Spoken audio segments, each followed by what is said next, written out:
Olá, ouvinte! Estamos começando o episódio especial de Páscoa do Despautada. Eu sou Fernanda Eggers e hoje resolvi falar da história de Deméter e Perséfone, já que ano passado falei da deusa da fertilidade Eostre e teve ouvinte que achou sucesso. Oh yeah!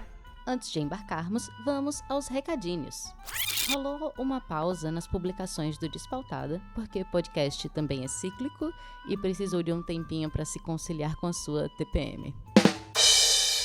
Brincadeiras à parte, precisei parar com tudo, fazer o backup do computador e fazer o downgrade do Mac para poder usar uma interface de som e ficar com o áudio ainda melhor. Ainda precisa de ajustes, mas chegaremos lá. Isso deu um trabalho infeliz e comeu boa parte do meu tempo. O que importa é que deu certo e que agradeço demais a parceria de Rodrigo Melo, porque sem ele essa evolução tecnológica não teria acontecido. Rodrigo já participou aqui do Despautada, também testando equipamentos, e você pode ouvir a voz dele no episódio 9. A gente falou sobre a graphic novel Dora, da incrível Bianca Pinheiro. Se você curte quadrinhos e curte terror, ouve lá, porque vale a pena conferir. Confere também o Instagram e o Twitter, eu sou @despautada em ambas as redes. Se você quiser uma comunicação mais direta, dá para participar do grupo do Telegram, estamos por lá. Basta acessar t.me/despautada que você vai estar junto com a gente para saber de todas as novidades. Quero lembrar também que no apoia.se/despautada você pode contribuir com R$5 por mês para pagar o leite do Arretadas e a cervejinha da Mamãe Despautada. Vamos para a pauta então? Como o episódio sobre a Eostre lançado ano passado foi muito bem recebido pelas ouvintes veteranas, eu resolvi falar de outro mito que envolve deusas ligadas à fertilidade e à mudança de estação. É um dos meus mitos preferidos, que conheço desde criança e que li muitas e muitas vezes, em diferentes versões. Então eu posso acabar misturando alguns elementos e a história sair um pouco diferente da versão que você já conhece. Eu vou deixar links no medium.com/despautada, mas a versão mais próxima da que você vai ouvir agora é a do livro de ouro da mitologia, de Thomas Bulfinch. A história de Deméter e Perséfone é uma das que explicam a formação do mundo. Então ela começa lá quando Zeus e seus irmãos derrotaram os titãs, expulsando-os para o Tártaro e dividindo o mundo entre si.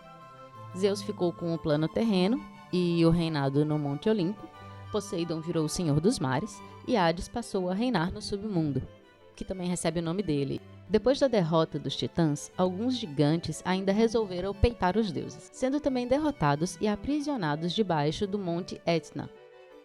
A fúria dos gigantes tentando escapar causou terremotos na ilha e transformou o monte em um vulcão. Hades ficou muito preocupado com isso, achou que a ilha poderia desabar com um monte de tudo e estragar o seu território subterrâneo, e foi lá na superfície verificar se estava tudo bem. Lá em cima, em outro monte, estava Afrodite, brincando com Eros, só de olho em tudo, e viu aquele deus sombrio, solitário e triste, subindo para a terra para verificar que tá tudo bem e que nada vai desabar na cabeça dele. E apontou e fez, tá vendo? Mais um deus que escapou dos meus poderes, que renegou o amor. Prepara tuas flechas, porque a gente vai resolver isso agora, ele vai deixar de ser esse ser triste, solitário e macambroso. Então Eros se aprontou para dar o tiro certeiro no coraçãozinho de Hades. E ali por perto estavam Perséfone, acompanhada de Ártemis e de Atena, que também já haviam negado as bênçãos de Afrodite, resolveram remanescer como deusas virgens e sem casamentos ou ligações amorosas, e estavam muito bem assim, obrigada. E Perséfone ia pelo mesmo caminho. Ela é filha de Deméter com Zeus, e sim, Deméter e Zeus são irmãos de pai e de mãe, e sim, parece com Game of Thrones. Você acha que os irmãos Lannister aprenderam com quem? Deméter já vinha notando que os deuses estavam todos interessados em Perséfone desde que ela era nova, só esperando a menina crescer, todo mundo de butuca. E então Deméter despachou a moça, ainda pequena, para os cuidados das deusas virgens, porque homem equivale a treta. E Deméter não queria isso para a filha dela. Ela cresce, se torna esta adolescente, prestes a se tornar mais uma deusa virgem e que recusa os dons do amor e a proximidade dos homens. Afrodite olha para aquilo, resolve que não vai ser bem assim e direciona o encantamento de Hades para ela.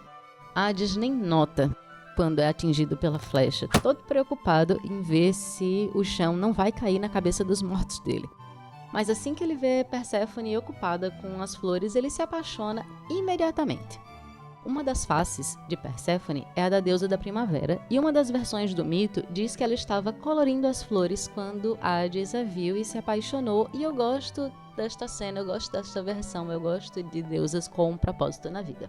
Então, o deus suprassumo do submundo olha para aquela adolescente encantadora, pintando flores na primavera, se vê perdidamente apaixonado, vale lembrar que ela é sobrinha dele, e resolve pedir ajuda a Zeus. Porque quem melhor para dar opinião sobre mulheres, não é mesmo? Então ele vai lá trocar uma ideia com Mano Zeus. E Mano Zeus dá a brilhante sugestão de que Hades sequestre a moça. E como aparentemente os homens não conseguem ver o que há de errado com isso, Hades olha para o plano de Zeus e faz: só vejo futuro, só vejo boas possibilidades. Vou abrir a terra, vou passar com a minha carruagem, vou sequestrar a moça e vou levar para o submundo. Porque, assim, consentimento, trocar uma ideia, né? Sei lá, tentar fazer com que ela se interesse por ele. Pra quê, não é mesmo? Machista! Então lá vai Hades, com a sua carruagem preta, puxada por corcéis negros, emergindo da terra. O deus puxa a jovem Perséfone, que estava ali de boinha, cheirando as flores, curtindo um narciso, a eterna juventude, a primavera e a vida dela, e dispara com ela em direção ao rio Ciano, que não estava achando que aquilo era muito legal, muito consensual e não quis dar a passagem. Aí Hades, que não está acostumado a ouvir não, até porque ele não se prontifica a perguntar para ouvir ou não, não é mesmo?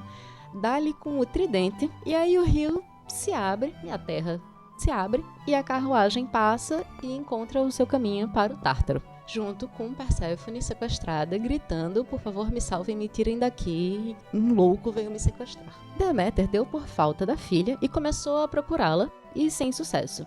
Ela procurou, rodou o mundo, indagou a deusa da aurora e a deusa do amanhecer e nada da filha. Então ela se sentou numa pedra e passou 9 dias ali se lamuriando pela perda da menina. E Deméter foi encontrada neste processo de luto por Celeus, que é um velho camponês que estava acompanhado da filha, que chegou na deusa, que estava lá disfarçada de velha, e perguntou o que aconteceu, porque ela estava chorando. Deméter conta que perdeu a filha. Celeus diz: imagine, não fique assim, vamos para nossa casa, vamos comer, a gente pode tentar te ajudar. E Deméter faz: não, fique você com a companhia de sua filha, já que você ainda é abençoado com ela, e me deixe aqui. Celeus insiste. Bom, boa deusa que é, ela não vai recusar o convite para casa de um pobre camponês para jantar com ele, e ele foi tão solícito, não é mesmo? Então ela vai para casa do velho para se hospedar lá e jantar com eles durante aquela noite, e encontra a esposa dele, Metanira, junto ao filho, que estava doente, febril, pálido, e Deméter vê aquilo e resolve que pode fazer algo para o menino. Afinal de contas, aquelas pessoas vão alimentá-la, não é mesmo? A coisa melhor do mundo é comer. Você já notou que esse podcast é sobre comida, na verdade, sendo que disfarçada, né? Então, Deméter se aproxima do menino, dá um beijo nele e o cura. Todos comemoram, todos jantam e todos vão dormir. E Deméter resolve fazer algo por aquela família que a acolheu. E ela começa a preparar o menino, passar unções e alimentá-lo com ambrosia durante a noite. Metanira tá ali fingindo que tá dormindo, só de butuca, de olhinho aberto, vigiando o que é que aquela velha tá fazendo com o filho dela. Até que Deméter coloca as crianças nas cinzas da fogueira e Metanira interrompe a magia. Sua louca, o que é que você está fazendo com meu filho? Você vai assar ele e vai comer feito um leitãozinho? Deméter fica putaça, revela sua verdadeira forma e diz que estava apenas tentando tornar o menino imortal, porque assim, ela não pensou em nenhum momento em perguntar para a mãe do menino se ela podia, né? Não é um problema só dos homens na Grécia Antiga, na Hélade, essa coisa de pedir autorização. É porque são deuses e deuses acham que podem fazer o que quiserem, não é mesmo? Eu acho que eles estariam lascados se eles viessem para o século XXI. Deméter fica puta, diz pra mãe que queria transformar o menino num deus, agora não vai dar mais. Diz que de qualquer forma ele vai ser um jovem forte e vai ensinar ele os segredos da agricultura. Ordena que a família comece o culto a ela e erga o templo dela ali e vai-se embora. E segue o caminho triste, macambúzia e sem saber o que vai fazer, até que uma anciã irreverente cruza o caminho de Deméter, mostra a ela a vulva e faz com que ela se acabe de rir.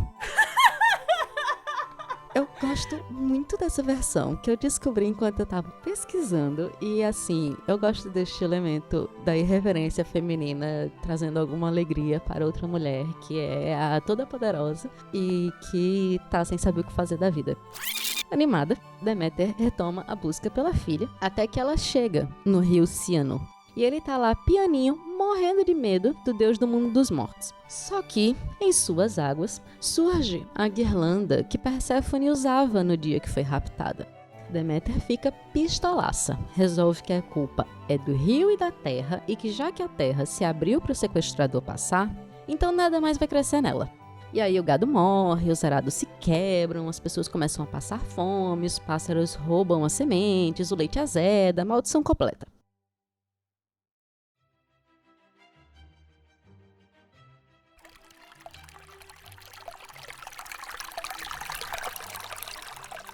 Aretusa, que é uma fonte, já foi uma ninfa e virou uma fonte, que deságua ali naquele rio, dá as caras e conta para Deméter que o rio tá se cagando de medo porque apanhou de Hades e que nem ele nem a terra fizeram por mal em deixá-los passar. Fizeram por conta da cipuada que levaram mesmo. E que Deméter então não castigasse a terra. Aretusa vai e conta toda a sua triste história de ninfa perseguida por um deus que não sabia ouvir não e transformada em fonte por Ártemis, para poder ter um descanso do Stalker. As águas de Aretusa correm pelo subsolo a partir de um certo ponto, porque Ártemis teve que abrir a terra para ela passar porque o boy lixo divino não largava do pé aquático da ninfa. E lá ela viu Perséfone no trono como uma rainha. Deméter sacou o que estava acontecendo e foi com um quente e dois fervendo para Zeus para reclamar para o irmão do outro irmão, porque não podia ser assim. Como assim? Sua filha foi levada sem a melhor explicação. Zeus disse que não podia fazer nada. Agora Perséfone era mulher e rainha do irmão deles, etc. Deu aquela passadinha de pano, tentou esconder o próprio mal feito. E aí Deméter vira-se e diz: tá bom. Então nada mais cresce na Terra. Zeus fica enlouquecido, porque afinal de contas, como é que os humanos vão venerá-los se eles estão morrendo de fome, não é mesmo? Então ele vai pedir pelo amor deles, deuses, como é que os humanos vão nos adorar se estiverem mortos, e essa terra que a gente criou, como é que vai ser, e o que é que eles vão mandar pra gente de oferenda. Deméter não quer saber, Deméter está pistola e corroída pela dor e danem-se os humanos. O que são os humanos com a minha filha sequestrada? E ninguém faz nada por esse crime. E aí, Zeus resolve, então, que vamos conversar. Ele chama Hermes, bota Hermes para levar Deméter lá no Hades e pegar Perséfone de volta. Mas avisa que Perséfone só pode voltar se ela não tiver comido nem bebido nada por lá. Regra das Parcas. E ele não tem nada a ver com isso. As Parcas são divindades que controlam o destino dos mortais e determinam o curso da vida humana, decidindo questões como vida e morte, de maneira que nem Zeus poderia contestar suas decisões. Deméter aceita e vai com Hermes até o Hades. Lá ele descobre que a filha comeu algumas sementes de romã. E aqui cada conto varia na quantidade de sementes que ela comeu, de 3 a 6. E existem várias versões do conto. Eu prefiro aquela que Perséfone escolheu comer as sementes. E há versões que dizem que Hades deu a fruta a ela, ou os serviçais de Hades deram a fruta a ela quando ela reclamou de fome. E tem aquela versão que Hades deu a fruta a Perséfone, enganando a menina para que ela não pudesse voltar para o mundo dela. Aí rola aquele acordo com o Supremo com tudo, para Perséfone voltar para junto da mãe e dos seus afazeres como uma das deusas da fertilidade. Ela passaria uma parte do ano com Hades, regendo o submundo, e a outra parte do ano com a mãe, regendo o nascimento e o florescimento das coisas na terra. Para cada semente de romã que ela comeu, ela passaria um mês no submundo, que, como eu falei no início, ele é composto pelo Tártaro, onde vão as almas amaldiçoadas, e os Campos Elíseos, para onde vão as almas dos heróis, as almas daqueles que foram bons em suas vidas e que não vão mais reencarnar ou retornar. Para decidir quem é que ia para cada canto, Hades primeiro fazia sozinha. Aí quando ele chama Perséfone, Perséfone passa a atuar como uma juíza, além de rainha do submundo. Depois, ele ainda chama 3 personalidades mitológicas da Hélade, quando morrem, para que elas também atuem como juízes. Quando chegavam ao Hades, as almas desembarcavam da barca de Caronte e se apresentavam ao grande tribunal para serem julgadas. O grande tribunal era presidido por 3 juízes: Eaco, Radamanto e Minos. O julgamento das almas era assistido pelo próprio Hades. Conforme a sentença, seguiriam para o campo de Asfódelos, os Campos Elíseos ou o Tártaro. E o Tártaro é aquele lugar onde está, por exemplo, Sísifo, aquele que carrega a pedra até o topo da montanha, para chegando lá em cima, ela escorregar de novo. E ele nunca consegue terminar a sua tarefa, que é levar a diaba da pedra para cima do morro e deixá-la lá. É aquela vida de trabalho eterno, sem descanso e sem propósito nenhum, a não ser agradar alguém que está acima de você na cadeia alimentar. Parece um pouco com o capitalismo, né? Então, assim, enquanto Perséfone está no submundo, ela atua como juíza e como rainha para decidir quem é que vai ter a folga nos Campos Elíseos, quem é que vai retornar, porque ainda tem coisas a pagar, e quem é que vai sofrer o capitalismo selvagem no Tártaro. E ela tem alguns filhos com Hades, e vários mitos levam a crer que o casamento deles não foi infeliz, apesar deste início trágico. E aí, esse mito é tido como um dos mitos de origem que explicam as estações do ano, e o tempo que Perséfone fica com Hades é tido como o inverno. Mas eu descobri que, na verdade, Perséfone fica no submundo durante o verão, que na Grécia é seco, árido e nada cresce. Parece o interior nordestino em tempo de seca. Era o maior medo dos gregos também.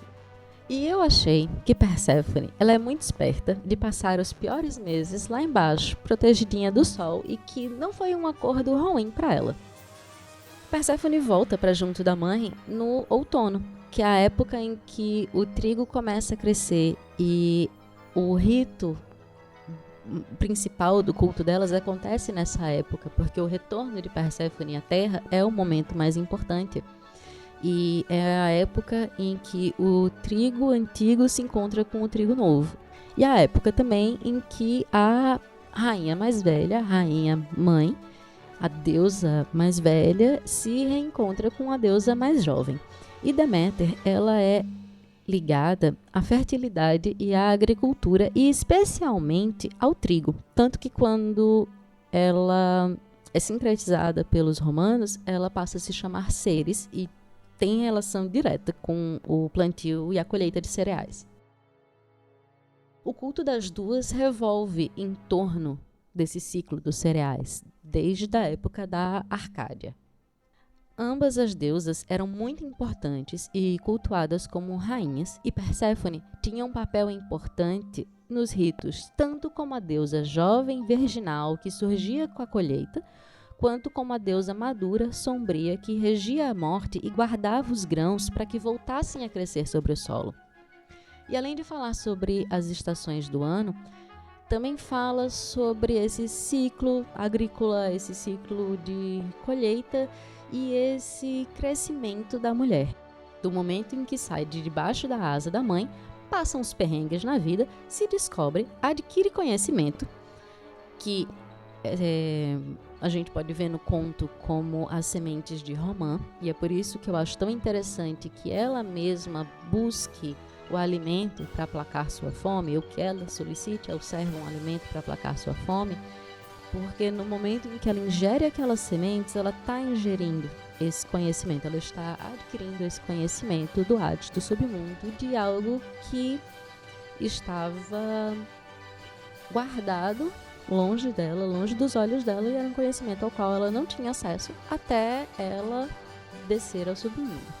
E depois ela volta transformada, crescida e capaz de reinar. É um mito que foi relacionado ao signo de Virgem também, e fala um pouco sobre essa dualidade que o signo apresenta entre o mundo exterior e o interior. Virgem é o 6º signo do zodíaco e a gente pode encarar os signos como uma jornada de crescimento. Eu peguei um pedaço de uma apresentação da Titi Vidal, que eu vou deixar no link lá no medium.com/despautada, em que fala das casas, mas que fala também dos signos atravessando essas casas, e a gente pode pegar cada um deles. Então, o primeiro signo, que é Áries, ele é o herói nascente. Ele é aquele momento de se colocar no mundo, de cheguei. Cheguei chegando, bagunçando a zorra toda. Tanto que arianos são considerados impulsivos e muito diretos e muito vamos fazer e tudo mais, porque Áries é ligado a essa simbologia de chegar e se colocar no mundo. O segundo signo, Touro, ele é relacionado com valores pessoais. Ele reconhece que ele chegou e que as pessoas viram que ele chegou. Então ele vai cuidar das coisas que ele precisa. Ele vai cuidar de se alimentar, de se proteger, aquelas coisas básicas que a gente precisa, e de uma diversãozinha, por que não, não é mesmo? Também é um signo ligado a essa coisa da luxúria, porque ter coisas boas ao seu redor é bom. E a luxúria também no sentido sexual, porque uma vez que você chegou, que você já se alimentou, que você está vestido, que você está coberto, que você está quentinha, você vai procurar outros parceiros, por que não? E aí a gente chega no signo de Gêmeos, que é o terceiro signo, e ele vai fazer este reconhecimento do terreno e das pessoas ao redor e vai começar a se comunicar, satisfazendo mais uma das necessidades humanas. No quarto signo, Câncer, que inclusive eu acho que tem muito a ver com esse mito também, ele vai procurar a estrutura emocional, as raízes, vai começar a tecer família. E é um outro signo muito ligado à comida também, porque comida é este elo que nos une. Eu fui feito pra comer, boca foi feita pra comer. Acho que a gente ainda tem almoços de domingo por aí, acho que vocês já tiveram pelo menos um almoço de domingo na casa da avó, pelo amor de Deus. Que coisa mais família que isso. E aí a gente vem para o quinto signo, que é Leão, que ele já tem tudo aquilo que ele precisa, inclusive família. Então é hora dele brilhar. É hora de ele procurar sua própria identidade, se destacar dos outros e alimentar a sua individualidade. E aí a gente chega no signo de Virgem, que é o meio do zodíaco e é o momento em que começam as mudanças. Então é aquele momento em que o herói ou a heroína da nossa jornada para e observa tudo o que ficou para trás, faz aquela análise para seguir adiante. Ele vai lidar com os desafios do cotidiano e vai começar a cuidar de si mesmo. Então ele olha para fora e olha para dentro e começa a divisão para a segunda parte da jornada, que a gente vai para o signo de Libra, que é um signo do equilíbrio, da justiça, de procurar contrabalançar as coisas. E é um momento de aprender a se relacionar com os outros, tanto os parceiros quanto os inimigos, porque você precisa se colocar no mundo, você já viu qual é o lugar que você quer, você já despontou, você já fez aquela análise, já olhou quem está ao seu redor, e agora você vai ver os inimigos que você tem que lidar, os inimigos que você tem que se afastar, os parceiros que você tem que trazer para perto, as relações que você pode transformar, tudo na base da conversa e do equilíbrio e do amorzinho. Porque, né, a gente saiu de um signo regido por Mercúrio, que é Hermes, que é o deus da comunicação, do comércio, para um signo que, apesar de ligado com comunicação, com equilíbrio, com buscar justiça, com buscar um meio de campo, um meio termo, ele é regido pela deusa do amor. Né? Então é o momento amorzinha de novo do zodíaco.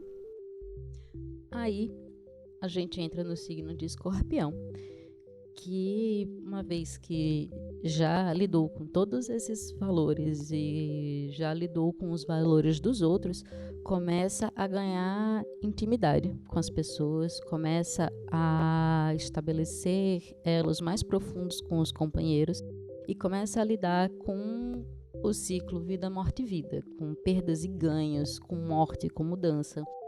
O signo de Escorpião, ele traz essas transformações que são um elemento que estão ali no submundo, não é mesmo? Que a gente não lida no dia a dia. Passando por isso tudo, a gente chega em Sagitário, onde começa a criação da filosofia de vida e segue a busca por si mesmo. Até a gente chegar em Capricórnio, que começa a querer assumir um papel social e a desenvolver uma carreira.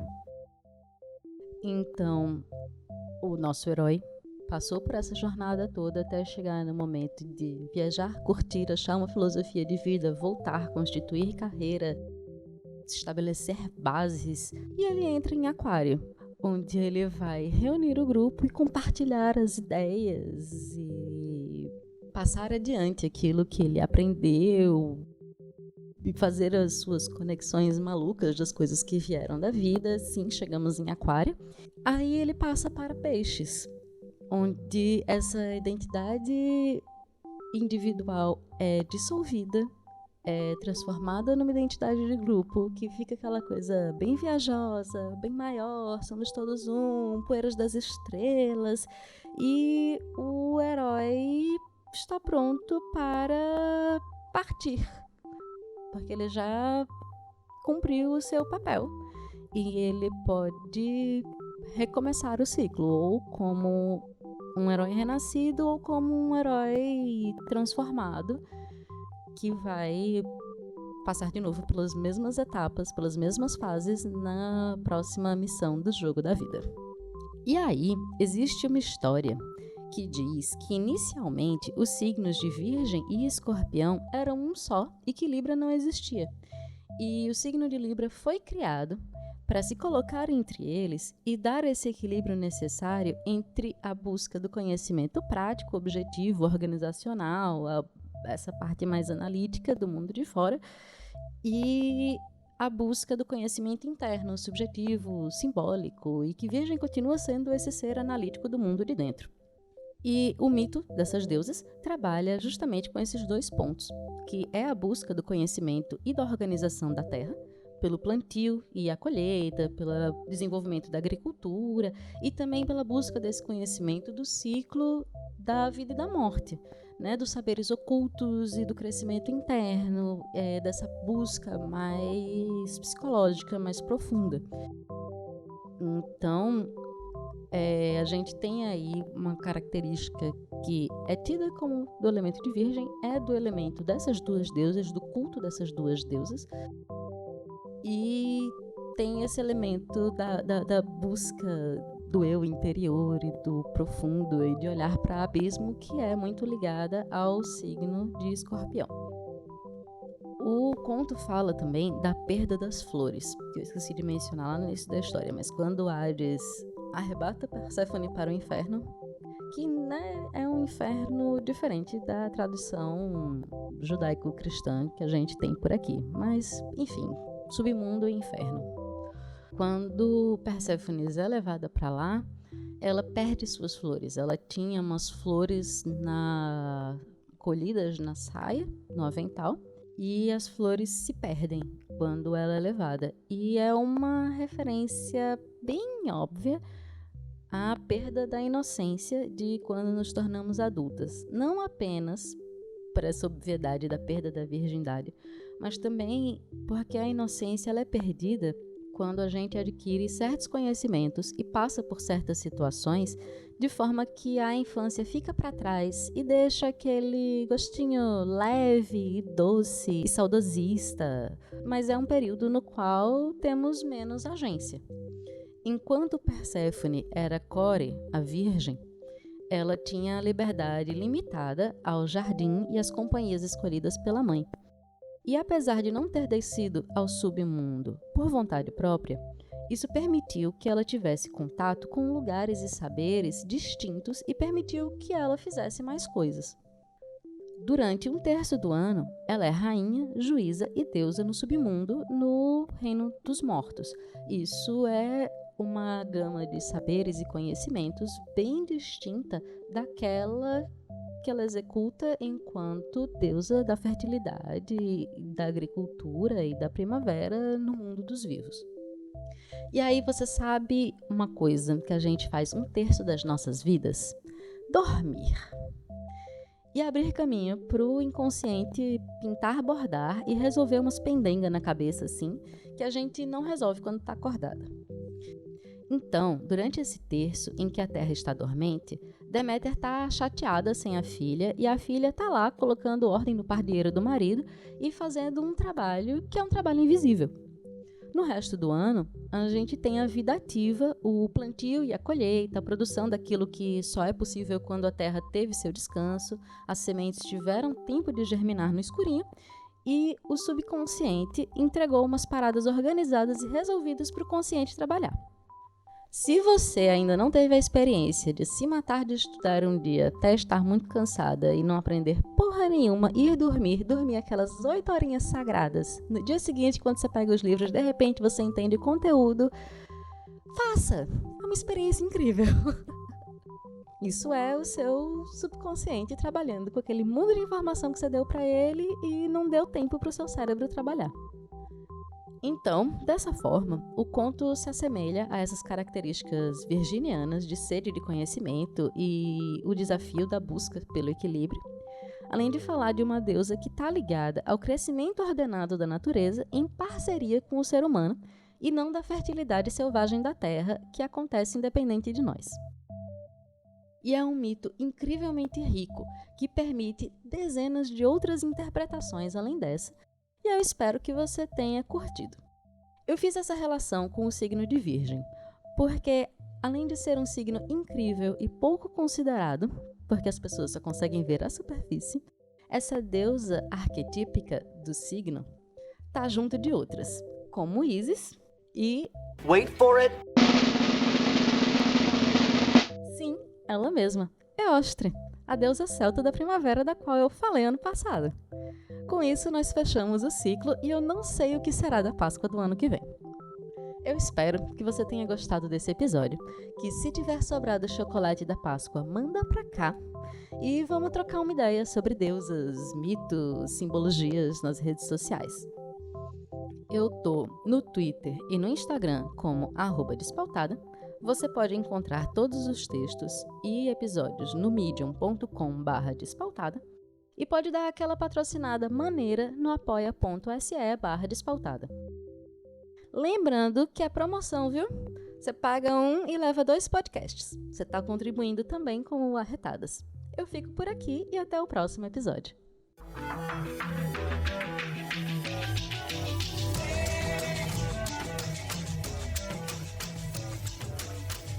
Gostou desse episódio? Então compartilhe com a hashtag Mulheres Podcasters. A tag Mulheres Podcasters é uma iniciativa do podcast.g para divulgar e promover podcasts feitos por mulheres. Siga a hashtag no Twitter e no Instagram e conheça outros podcasts maravilhosos feitos por mulheres. Agora, Tânia, eu agradeço, mas eu vou me embora. Beijo pra você.